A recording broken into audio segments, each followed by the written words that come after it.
When battle descends into chaos, when shouting is swallowed by artillery fire and the sky is torn open by anti-aircraft blasts, the only thing that stands between a man and death is his weapon.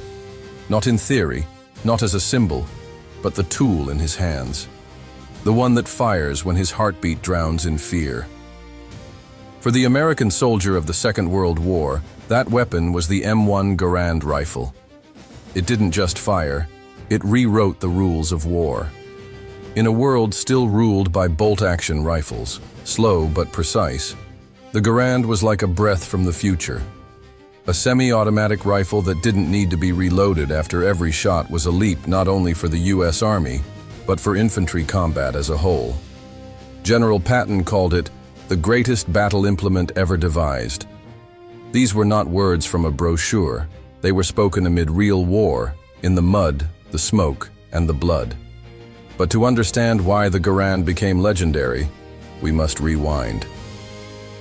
To the years when armies first realized that the future belonged to firepower.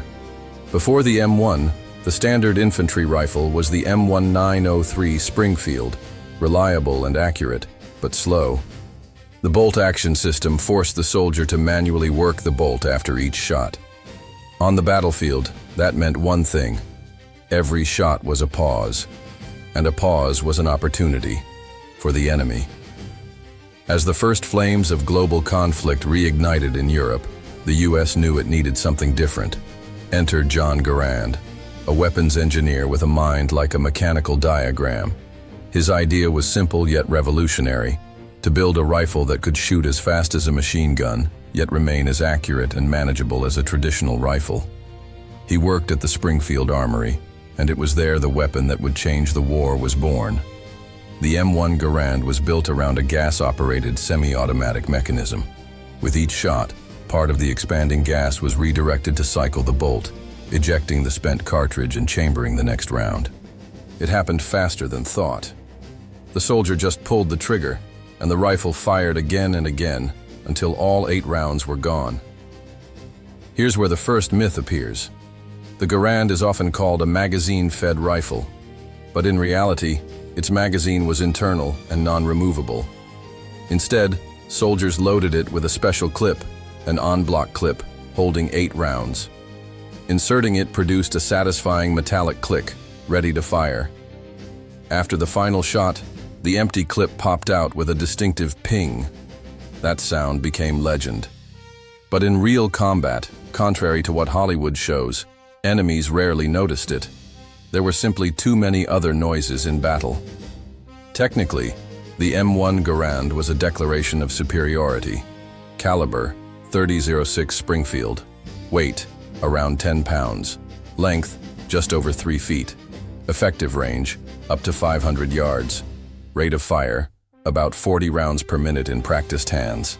That meant an American infantryman could unleash a storm of bullets in moments, keeping the enemy pinned or obliterated. Yet no machine is perfect. The Garand was complex to produce. Its finely tuned parts required precision machining. In dirty or extreme environments, dust, mud, snow, malfunctions could occur. And there was a tactical limitation. The clip held exactly 8 rounds and couldn't be topped off. If you had 2 rounds left, you either had to fire them off or awkwardly eject the clip and insert a full one, losing time. Still, in the grand scheme, the Garand was a motor car in a world of horses. Soldiers who carried it through Europe, Italy, and the Pacific spoke of it with reverence.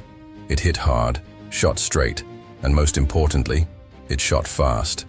In close combat, that decided lives. Especially when the enemy's standard weapon, the Mauser Carabiner 98, remained a bolt-action rifle and thus lagged behind in speed.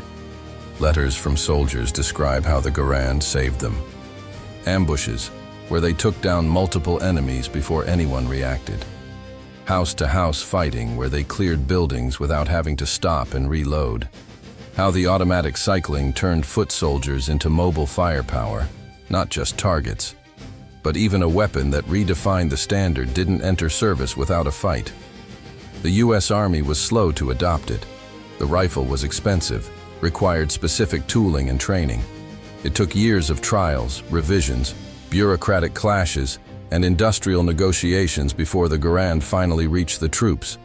But once it did, something began that historians would later call a personal firepower revolution. That revolution did not begin on parade grounds.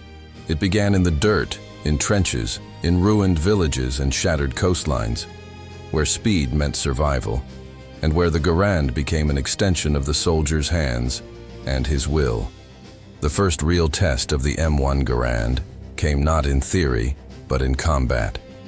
When American forces began landing in North Africa in the winter of 1942, the rifle met fire not from a firing range, but from seasoned Axis troops. In the dust and confusion of Tunisia, under the relentless sun and against veteran German units, the Garand made its combat debut and proved it wasn't just a factory marvel. Reports from frontline officers were clear and consistent. The semi-automatic function gave U.S. infantry an undeniable advantage in firefights. Enemy soldiers, still armed with bolt-action Mauser 98s, found themselves outgunned in the open. While they chambered their next shot, American troops were already sending their second, third, and fourth. It wasn't just speed, it was rhythm. The Garand allowed a tempo of fire that dictated the pace of small unit engagements. In many ways, it wasn't the tactics that changed. It was the cadence of battle itself. In the hedgerows of Normandy, the ruined cities of France, the frozen forests of the Ardennes, the Garand became a symbol of advancing firepower. Veterans describe its weight not as a burden, but as a reassurance. That familiar heft meant readiness. When houses collapsed under shelling and walls turned to shrapnel, the Garand stayed in hand, chambered and calm. Yet challenges remained. In the Pacific, dense jungle humidity tested the rifle's resilience. Mud and moisture could clog its action. Soldiers developed rituals around cleaning it, often stripping and wiping it down during short breaks in fighting. Despite those difficulties, the Garand outperformed expectations. It wasn't designed for jungle warfare, but it adapted, as did the men who carried it.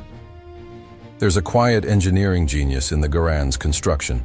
Its rear sight was easily adjustable for elevation and windage, a gift in chaotic environments. The gas-operated system, while sensitive, reduced felt recoil, making follow-up shots more accurate. Even the 8-round clip, once criticized for being fixed capacity, allowed for fast, instinctive reloads under pressure. One motion in, and the weapon was live again.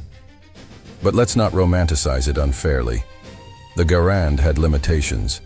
The en-bloc clip made tactical reloads awkward. Soldiers sometimes had to waste rounds just to insert a fresh clip.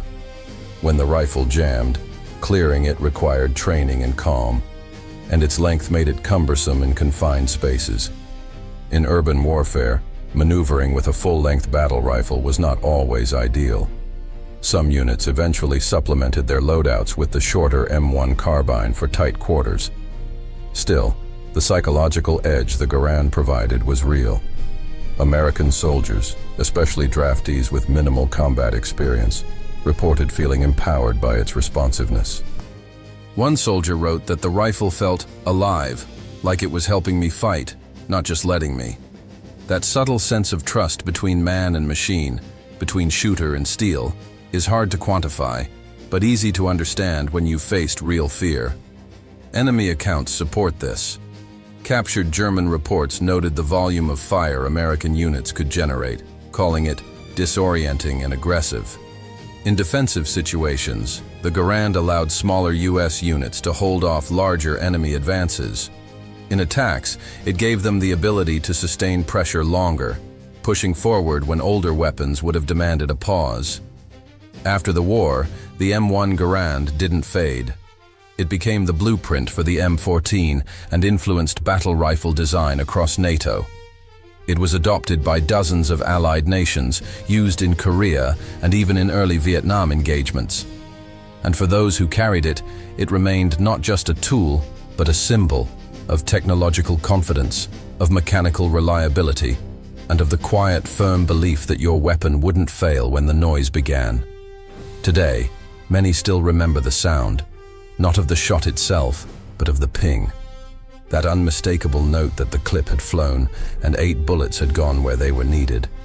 A sound of empty steel maybe, but also of full power, fully spent. The M1 Garand was not perfect, but in the hands of a soldier, it did what mattered most. It gave him a fighting chance. And sometimes, that was enough to change history.